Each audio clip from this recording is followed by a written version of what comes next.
Let's wrap up the week with something from a couple of days ago, because it'll be lovely to end up with a little bit of, Mr. Luxon being a bit pissy when he gets asked questions about Pharmac funding. So this was on RNZ with Corinne a couple of days ago. You may have seen clips of this online. There's a couple of people who really clunked it down to its bare 60 seconds. We've got about 3 or 4 minutes to listen to here. And the question, because like we said at the start of the show, it's valid to say your position has changed so much on the paying for these drugs. The drugs are great. We still just want to know about how you got there. That's really what the conversation's about. When did you make the decision to go with the current model rather than your election policy? Because obviously it should have been in this year's budget, not next year's budget. So when was that decision made? Yeah, look, it's something that we've been working through over the last few months, actually, as to what's the best way to deliver it. But I'd just say to you, Corin, it's all very interesting talking about a process story. The great news is that this is a pretty unprecedented transformational historic investment. And I'm thinking of all the people that are actually going to benefit from it. And you and I will know folk that are dealing with cancer at the moment. I had 3 or 4 people in my head yesterday as I was making the announcement, thinking this is fantastic news. So, look, I mean, the key thing is that I'm interested in is the new Prime Minister of a new government is that we deliver on our promises. And we made a commitment. We were very committed to getting cancer drugs. The means by which we delivered those ends was different. But the key thing is we even surprised, I think people were getting more treatments available, which is a really good outcome. I appreciate that you are defensive of the process because you have faced a lot of criticism and you have acknowledged mistakes with the communication. But the timing is important. And it is important for New Zealanders to understand why you thought naming cancer drugs in the election campaign was a good idea, despite experts saying that undermines the Pharmac process. So it is important that we know when you made that change and why it wasn't in the current budget. Well, what I'd say, Corin, and what was important is that we wanted to be committed to actually finding more cancer treatments for New Zealanders, right, in opposition. That was our desire. We wanted to make sure that we could get drugs that were available in Australia to New Zealanders that would have a benefit for them.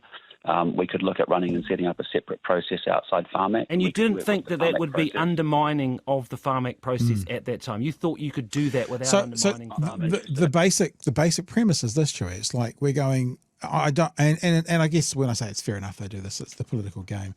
It's like we've got a great result, right? The team has won, but we're still interested in how the game was played, right? I can get up in the morning and see the score from the game last night, and that can be the end of it. Or I can want to watch the whole game and see how we got to that score. And in this, the country wants to know how you got there. And because it's our money, remember, we don't use taxpayers' money like an ATM. That's what you said, Mr. Luxon. We want to know how you got to get to the ATM and find $600 million. We're not just going to look at the score. We're going to look at the process to the score. Was it a good game? Were there red cards? Okay, my analogy is falling apart now. And outcomes, Corin, we're really interested in outcomes and results. And so the means by which we deliver those results, they can change. But the bottom line is we delivered on a commitment and we actually surprised on the commitment.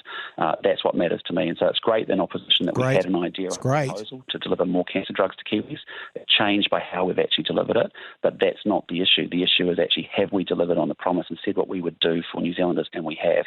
And we've hit this and we've made a big, we've worked really hard. It's not entirely true. They did what they did, sort of, but they had to do it in a new way.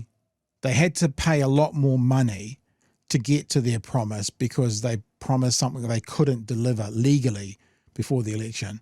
So, okay, so you did what you said you were going to do, but at a cost to the country of a lot more, which we're okay with because we want the drugs, but you're just not prepared to, you're not showing your workings, Mr. Luxon. You've got to the exam, you've just written the answers all the way through, and the teacher's going, show us your workings, and you're refusing to.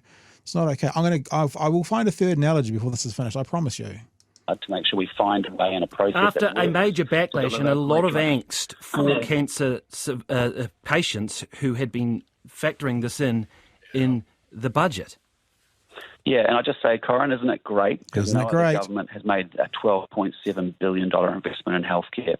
we cleaned up a $1.8 billion Pharmac fiscal cliff. We put $600 This is where it starts to get a bit pissy. You can hear it. And 28 other new medicines that are going to benefit 175,000 people. So isn't that fantastic? Isn't that Yes, it is. fantastic? And people, as I say, people have welcomed that. But there is criticism of, for example, of the funding here. You are putting this into the next budget. You've only got $2.4 billion in your operating allowance. You're now going to have to allocate some of that to this new announcement. Can you give a cast iron guarantee to New Zealanders that you will not spend more than that $2.4 million in your allowance, because the credit rating agencies are watching?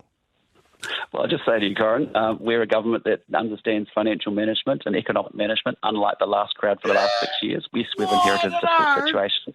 Yes, you saw our budget laid out in terms of what our intention is with operating allowances going further. Are there, in fact, more savings in government spending? Absolutely. Will that be daily practice? Absolutely. Cuts. We want to make sure every dollar that comes to government spending is deployed in the most efficient, best way it possibly can be. So there'll be an ongoing program of savings that we expect to come out of government spending. Yes, we know we've put ourselves on very tight diet on operating allowances, and we'll do what we continue. Is that to a do. commitment to stick to $2.4 billion or not?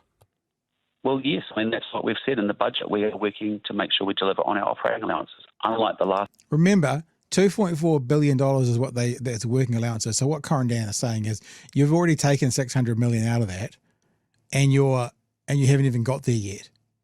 So and he's pledging to stick by it. And of course, Labor bad. This crowd that end up overspending them by $600 million on average each and every year for 6 years. Okay, we'll hold you to that. Come budget time next year. Understands economic management, Corin. Okay, as I say, we and the credit rating agencies, which have warned after your budget that they are concerned about the ability of governments to stick to their operating allowances. Just say to you, isn't it fantastic to have a new government? Isn't it fantastic? Economics, and will actually be better for New Zealand and make sure our economic and our fiscal situation. I should point out that they did also note the tax policy as a factor. Isn't it great? I mean, the fact that we've got hundreds of thousands of New Zealanders that we're supporting, low and middle income workers that are getting tax relief as well. And I just encourage everyone to jump on the tax calculator, see what your benefit and help is. Isn't it great that our government is able to save money, reprioritise money, invest in frontline services, and give New Zealanders tax relief? I think that's a fantastic thing. I guess the only thing I'd say to that, Chewie, is, isn't it great? Now, just to show you how this is their new line, I'll give you 30 seconds of Simeon Brown from today. See if you can pick up on it. But you do accept that it could be more expensive for people to be driving with the congestion charging than it would be with the Auckland regional Well, I'd just say the regional fuel tax is getting removed on the 1st of July, and that is great news for Aucklanders. There you go. So there's their new tactic, right? Whoever their PR team is, you have to go out and tell people that everything's great. If you tell them it's great, they'll believe you. Don't say, if you get given a question, even if you have to take too long a pause, Mr. Luxon, end up by saying, life's great. It's great. Isn't it great? Isn't it great? There you go, Joey. Isn't it great that whenever these guys get a new tactic, that they stick to the script so fucking completely, and don't mix it up. Yep. It's like an amateur dramatics production. And isn't it great that when they do that, we're the first people in New Zealand media to pick up on it, like the Ferries. Remember that 2 breakfast shows talking about the second-hand Corollas. Isn't it great? What I would say to you, Pat, is that isn't it great that I've still got years of linking this back to the previous government? Just my God, this is a new and organic thought that I've just had. Very good. Christopher Luxon is not very good at this. I think I've heard that somewhere before. I'm not sure where though. It's funny because when you're not a politician and you spend a lot of time in middle management and deodorant company and inheriting an airline, and all you have to do is basically not fuck it up too bad. Yep. You don't have to field press questions a lot, and you're not very good at dealing with it. And when they keep on going, well, here's a question, and you pivot to your new tactic that the man with a clipboard told you would really, really work, and it doesn't work because you outright don't answer the fucking question you've just been asked, and the interviewer comes back for a second pass. He's still not falling for the "isn't it great" soundbite, and and you look confused, and you look off to the man with the clipboard, and he's going, "Well, fuck, I don't know, mate.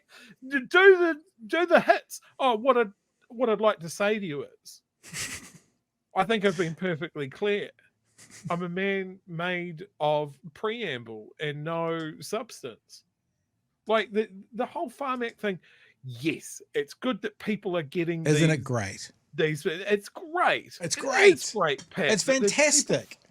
People are getting their medicines. But what we're really concerned about here, and here's your third analogy, Pat. Sometimes it's important to know how the sausage is made. Was the sausage planned? Was the appropriate ingredients for the sausage procured ahead of time? Was it Were roadkill? the correct ingredients at all?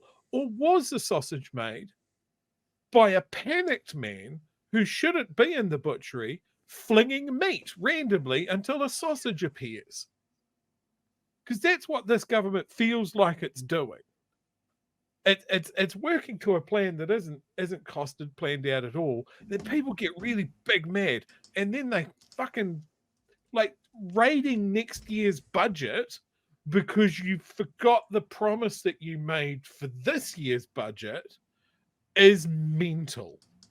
It's not good management. And the fact that these guys are still trying to hammer home the point that they're good economic managers is ridiculous. And it is insane that people still think that this is the party of business, the party of the economy.